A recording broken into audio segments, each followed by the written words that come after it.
All right, everybody, it's your Uncle Ed, and today we are talking about cost segregation. Sometimes it's just truncated to cost seg. And who better to talk to about this than Aneetha? Aneetha is here from Schoolie Mitchell, and we're going to just chop it up. Now, who does this really apply to? Well, if you're a business owner, right, and you're looking to save some money, I mean, who's not looking to save money, especially these days where things are so expensive? We're going into 2026. Everybody's thinking about it. I know you're thinking about it, right? How do I save money and how do I make more money, right?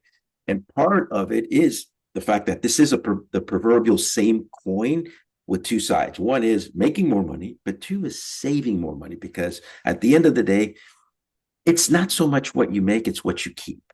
And then what do you do with what you keep? Do you reinvest it into the business? Do you hire more people? Right? Do you just improve your systems, et cetera, et cetera? So, Aneetha, thank you so much for joining me today because this is a topic I've been wanting to talk about for a long time, especially for my small to medium-sized business owners that are out there that sometimes are just not represented or underrepresented. We need to give them Yep. some education, but also some resources and some insight and creativity, which is where you come in. So good morning. Good morning, Ed. Thank you so much for having me. Looking forward to today's conversation. Yeah, me too. So tell us a little bit about you. Tell me about your career and how you started and how did you get into cost segregation? Because that's not something I don't think when you were 6 years old going, I'm going to be a cost segregation expert when I grow up. Yeah, like a small correction, Ed. Mine is a cost reduction. Cost Okay. segregation is more on the tax saving. So mine is a That's tax true. That's reduction. true. Even though they're kind of linked, but yes, you're right. Yes, exactly. Yeah, Both are focused on saving you more money and correct. keep helping you keep more of what you earn. Of course. Um, Yeah, thank uh, you for the correction. No worries. The background about me, I have over 25 years of corporate experience. I Mhm. started my career as a software engineer, and all the 25 years I've in the tech field, worked at the tech field. Okay. After 7 years, I switched into product management. Mm, The part that I really liked about product management is you get to understand your core customers' problems, pain points, and come up with solutions to address those pain points or challenges. That's the part that drove me into product management. mm, okay. Over the years, like the 20 years plus, I've been in product management, worked at companies like PayPal, Upwork, Mhm. Bill.com. I've moved around a lot. Yeah. One common theme, I got the opportunity to work with small, medium businesses quite a bit, be it Bill.com or Upwork or PayPal. I got to witness what they are going through. Like this segment, I'm passionate about the small, medium business segment. They're very resilient, like they're unstoppable. Yeah. Like think of like COVID, right? Everything Totally. was shut down. Within a week, all the restaurant owners, they figured out a clever way to bring their restaurant outside, and they were like up Mhm. and running, right? So I have a soft corner for this segment. Early this year, a couple of things happened. My mission, with my work life was very clear. Like, I always wanted to be an entrepreneur. For the last 4 or 5 years, dreamed about being an entrepreneur. Never got the guts, especially when you're in a well-paid corporate job, That's golden true, huh? handcuffs, The golden handcuffs. Exactly, exactly. So, yeah, and there was also this fear of, doing something new. But early this year, two things happened. My mission was very clear. I want to do something for the small, medium business.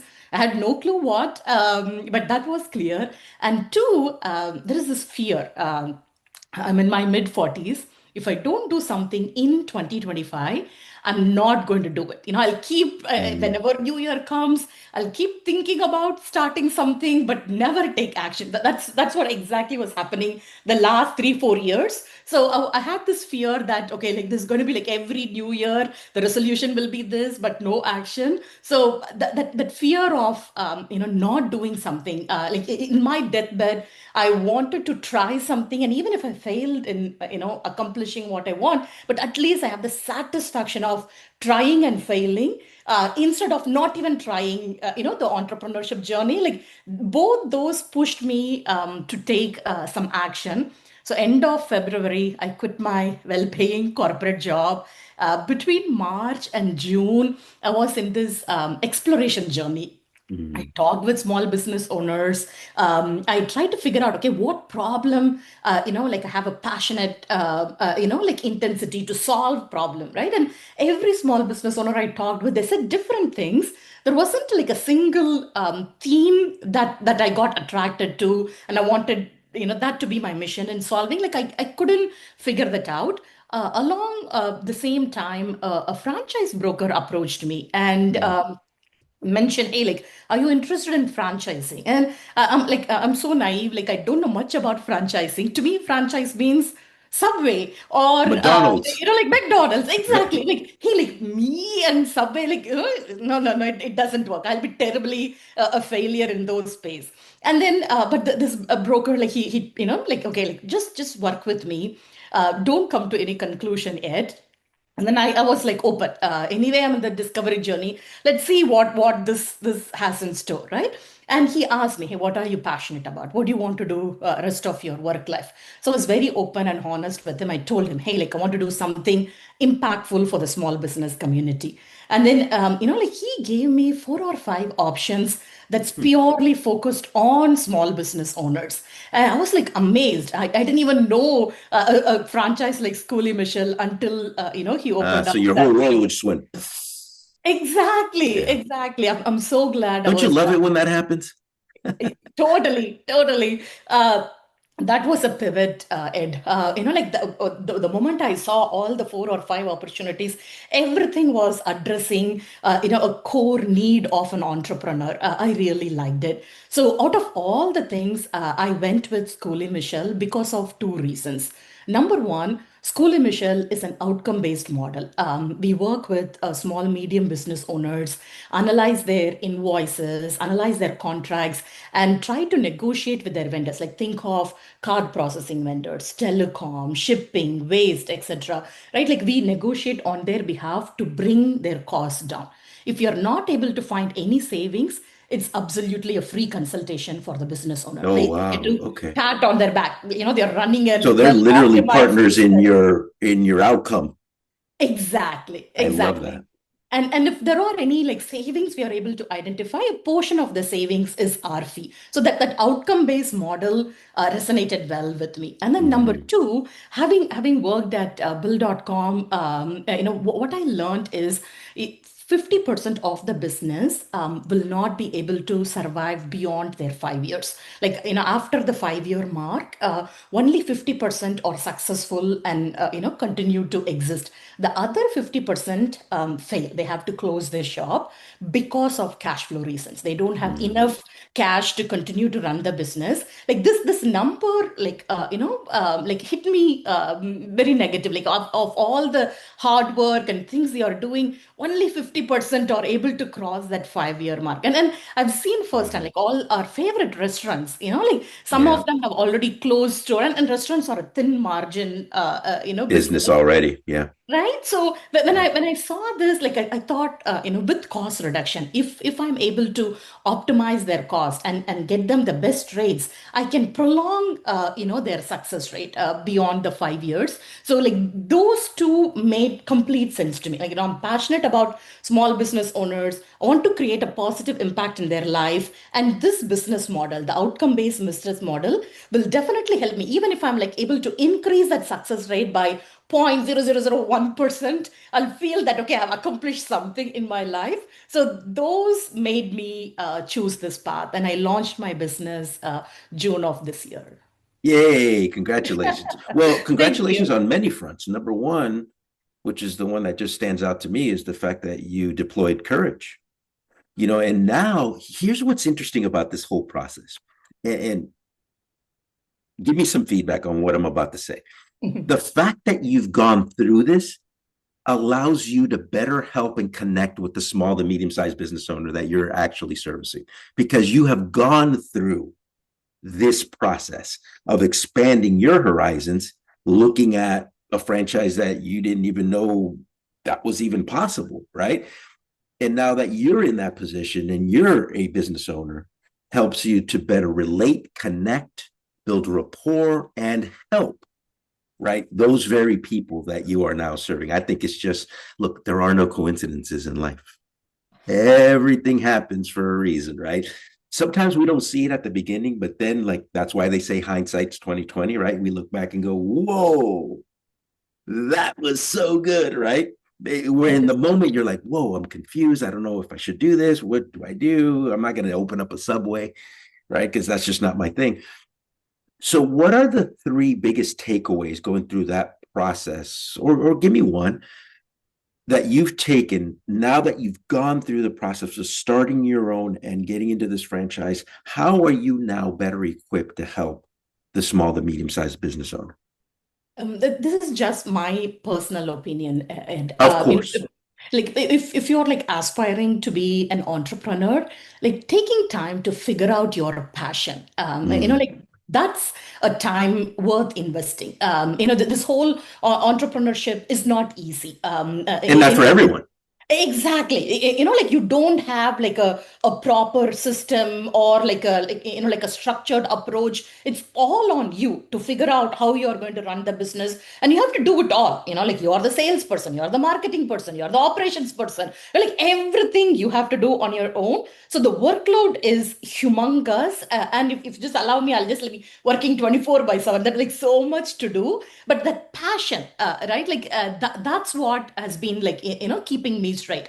Times will be tough. You'll be working hard on a particular client, and then at the nth hour, you may not be able to close the sale, or you might be pinging particular clients multiple times. You may not get any response. Like you have all these hardships, challenges that you go through. But if you're like passionate about like a theme or a mission, I think that will be your North Star. Like that will drive you. Like any challenges, any hardships you come across, like for me at least, like I'm not anywhere close to figuring out what this entrepreneurship is. I'm 6 months into this journey, but that mission has been driving me when times are tough, when things Mm. are not going in my way. That passion keeps me going. Okay, like I'm doing this for this Mm. particular reason. So, like this is just a small roadblock. And then I come across different, creative ways to figure out that challenge. But the passion has been a huge North Star for me.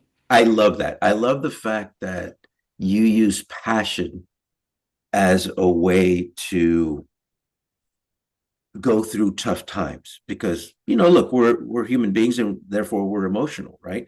And sometimes a problem that seems so big or something that seems so huge, when you anchor it to the why, which in your case your passion, right, to do this and to help business owners, it puts you back in the lane, so to speak. Like, oh, Exactly. okay, wait, Exactly. hold You on. said it I'm really giving well. myself an emotional reality check, right? Because you're right. We're gonna look, let me just say this, everybody who's watching.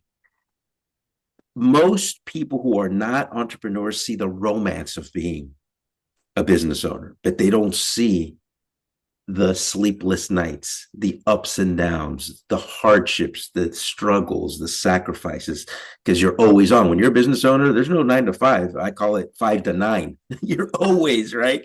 You're always on. And I can relate to that. But at the end of the day, it makes you a better person. It makes you a better business owner. And it allows you to become a better version of yourself.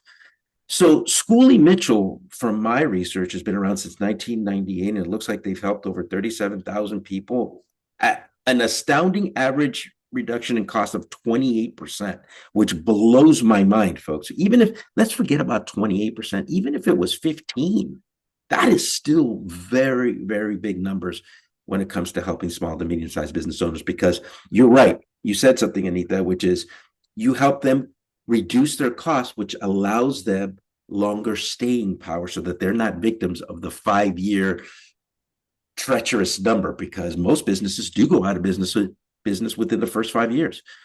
And a lot of it is because the costs can become so astronomical, especially these days. And what I have noticed about business owners is that they're really great at what they either created, invented, the widget or the service, but not necessarily really knowledgeable on the business side because they haven't been taught, they haven't been coached. And that's where you come in to become part of their business so that they can reduce the very cost that could put them out of business. Right. Exactly. So tell me a little bit about your process. So let's say I'm a business owner and it's our first conversation. Tell me what your process is to help the business owner look into potentially saving, Great or some topic. cost reduction. Great topic, Ed. The very first thing is I usually have a discovery session. It's anywhere from 30 to 45 minutes. There are about like 14 different categories we help in, saving cost. And every year, School Initial adds one or two categories.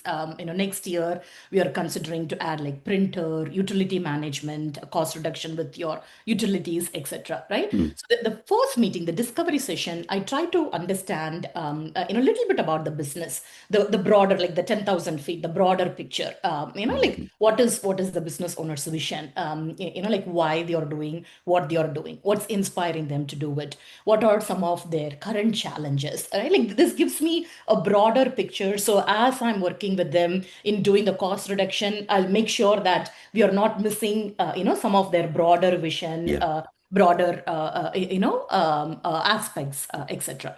So in the 30 to 45 minute, I'll be able to assess if there is an opportunity for me to help the business owner. I know small medium business owners, they are like crunched for time. They have like 101 things in their plate, and they have to focus on growing their business, taking care of their customers. This whole vendor management, like, many people are not on top of it. Sometimes they don't even know all the subscriptions they are paying for. So, they might be paying for something, they might not even be using some of those. So this discovery session helped me to assess if it makes sense for the business owner to invest their time with me to do the cost assessment.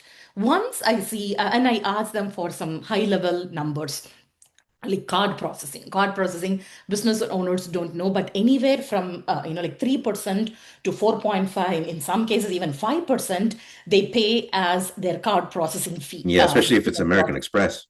Exactly. And there is a clever way to bring down the cost. They Okay. they are not aware of how the payment processing works. They think, okay, like if I have to get paid, in a convenient manner from my customers, this is the only way to go. Like they think that way. So through this discovery session, I understand if there is an opportunity for me to come and save them some money, right? So once I know there is an opportunity, I just need two pieces of information from them. 3 months of invoice. Let's say I'm doing a card processing negotiation, right? One of my client, she has been working with the current processor for the last 10 years. Oh, She well. tried to figure out what the fee is. The invoice is so complex, she can't figure out how much she's paying and Oh, how no. her fees have changed over the years. So we are working, with her, and then my analyst, they're looking at the data, and she's actually paying way over than she's supposed to. So this is Mm. sometimes it's not easy for the business owner to clearly say, "Hey, I'm paying this much," right? Or they don't have the time. Exactly. So I just get their invoices, 3 months of invoices, and Excellent. any contract they have with the current vendor.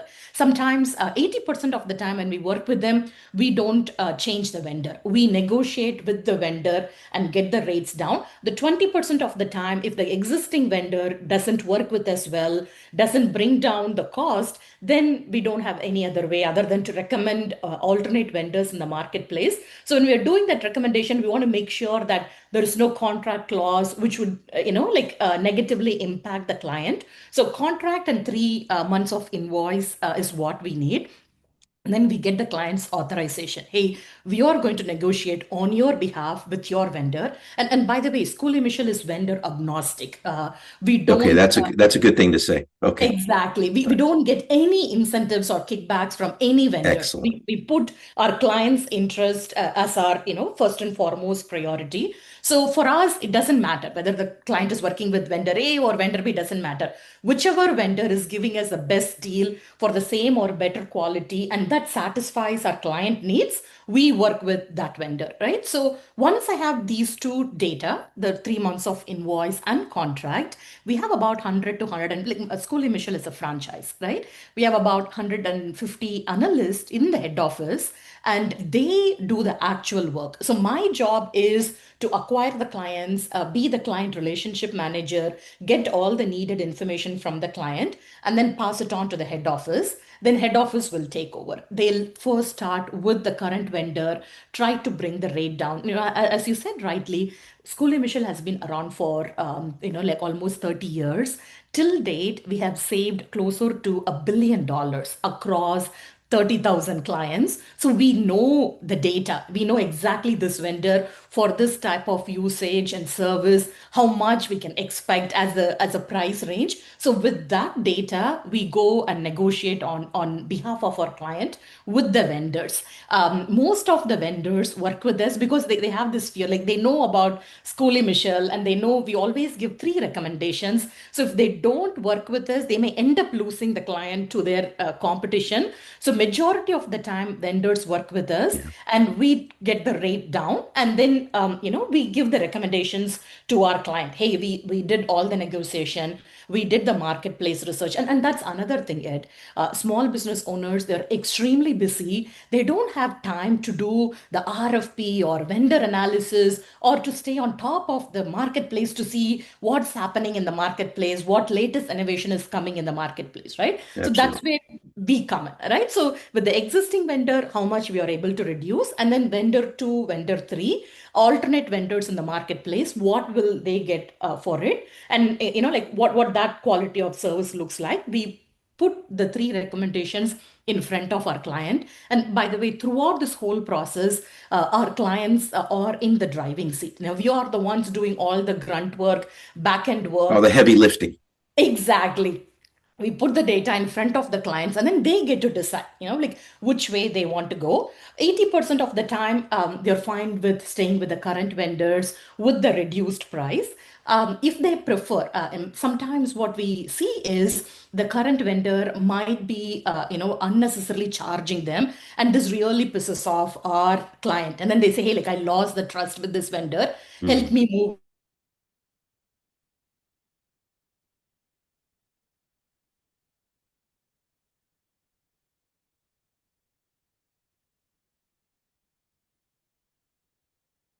So they can focus on their core business while we get the vendor setup ready for our client. Got it. No, I love the approach. I think it's so great. And the fact that you guys are vendor agnostic, I think is even better. Excellent, excellent information. So if you're a small to medium sized business owner, guess what? You need to contact her. You need to contact her now because you're going into 2026. It's a great time to make some changes and move into 2026 already winning, right? So, Exactly. Aneetha, my final question is, how do people get a hold of you? I have this QR code behind me. That's my digital card. You can scan it or you can reach out to me, anita.vijay at schooliemichelle.com. Either way works for me. I'm looking forward to helping more small business owners in need. Perfect. Also, if you're a CPA or you're a business consultant that wants to partner up with Aneetha, it's a great idea to do that because both of you can help a lot of clients, right? And a lot of business owners that need the help. So thank you again so much. Happy holidays to you. And I will be seeing you again. We will do another video to do some updates to see maybe something's changed in 2026. Maybe you add on some more services, those kind of things. And let's do it again. Thank you so much, Ed. Thank I you. really enjoyed today's conversation. Yeah, I did too. Thank you so much.